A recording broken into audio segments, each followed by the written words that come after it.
Drama in the courtroom. Diddy's legal team just made a second push for a mistrial in his explosive federal case, but the judge wasn't having it. Here's exactly what went down and what it means for one of the biggest trials in hip hop history.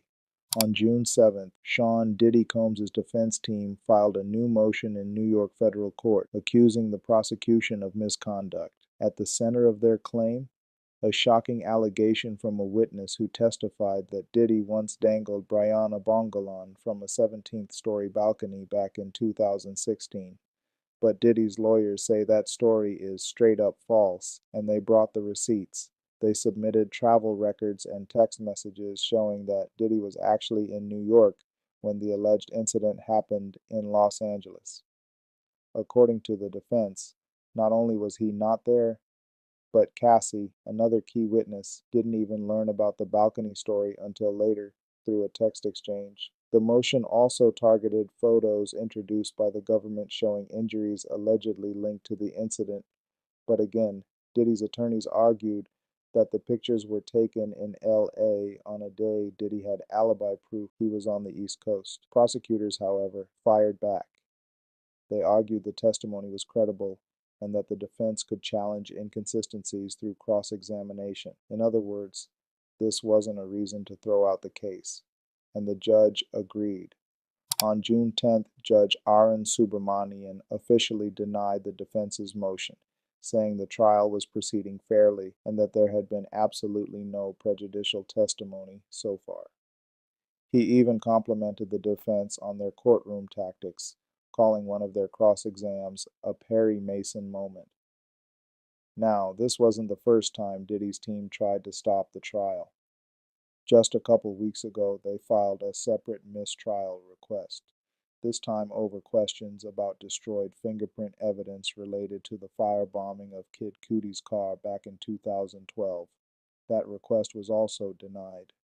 So where does this leave us? Diddy is facing serious charges: sex trafficking, racketeering conspiracy, and transporting individuals to engage in prostitution. He's pleaded not guilty across the board, but if convicted, he could be looking at decades behind bars, or even a life sentence. The government claims Diddy ran a sophisticated criminal enterprise using his fame and influence.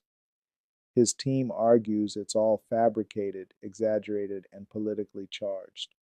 Now that the second mistrial attempt has failed, the trial rolls forward. Cross-examinations are heating up, and closing arguments are on the horizon. A verdict is expected by the end of June or early July. Stay tuned. We'll keep you updated with every major twist in one of the most high-profile hip-hop court battles in history.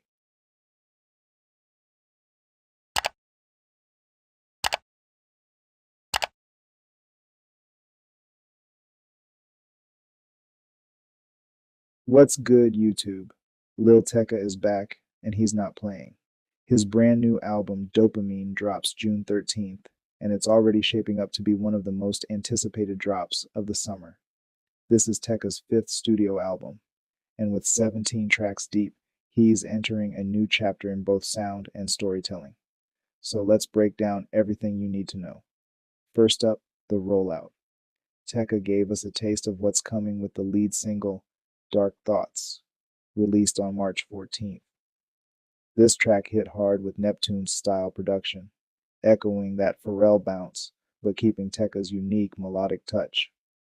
Critics and fans alike called it one of his best songs yet, period.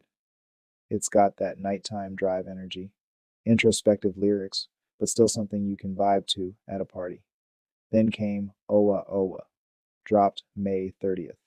This one flips the iconic "Video Killed the Radio Star" sample into a futuristic trap anthem. It's a bold move and it works. The beat is playful but hits, and it shows Tecca's not afraid to experiment while staying rooted in what made him pop in the first place: melody, clever hooks, and clean delivery. Now let's talk about the full project. Dopamine has 17 tracks, no filler.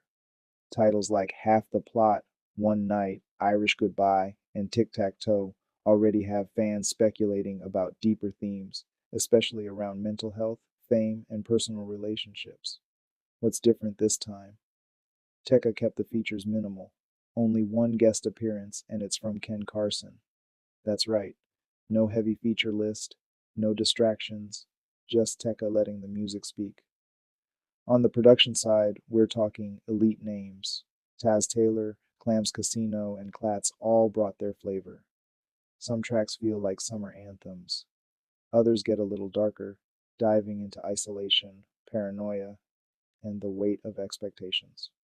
Tecca himself said this is his most personal project yet, and you can hear it in the writing. Early fan reactions are already coming in from Reddit and Album of the Year. One user said, "Not gonna lie, this will probably be the first project of his I listened to all the way through." Another wrote, "He lived up to the hype. The transitions and beats are tight. The album is great. That's real talk. It's rare to see that kind of energy around a release before it even drops. And let's not forget, Tecca's going global with this one. He's launching Dopamine, The Experience, a full European and UK tour kicking off late June.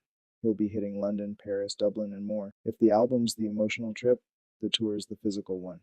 In short, Dopamine is Lil Tecca pushing boundaries, sonically and personally. It's a reflection of where he's at right now.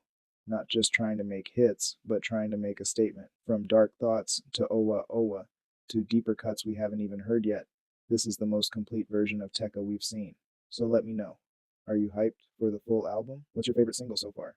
Drop a comment, like if you're feeling the vibe. And don't forget to subscribe for more breakdowns on the hottest drops in hip hop. Catch you on the next one. What's good, y'all? Welcome to Hip Hop Headlines Uncut. I'm your host, and today we're talking about Jane's explosive testimony in the Diddy trial and how Young Miami got dragged into it. So here's the deal.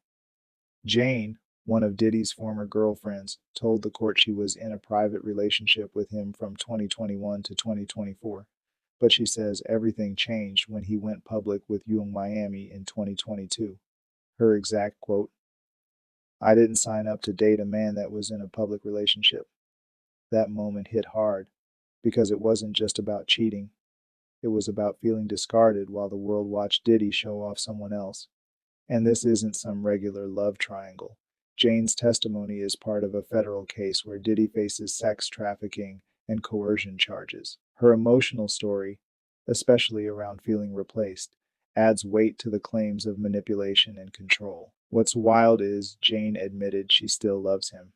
And that's what makes this whole situation even more tragic. Y'all, this case is about more than what happened in hotel rooms. It's about image, power, and how relationships get weaponized in the celebrity world. Let me know your thoughts. Was Jane a victim of emotional abuse, or is this just messy breakup drama spilling into court?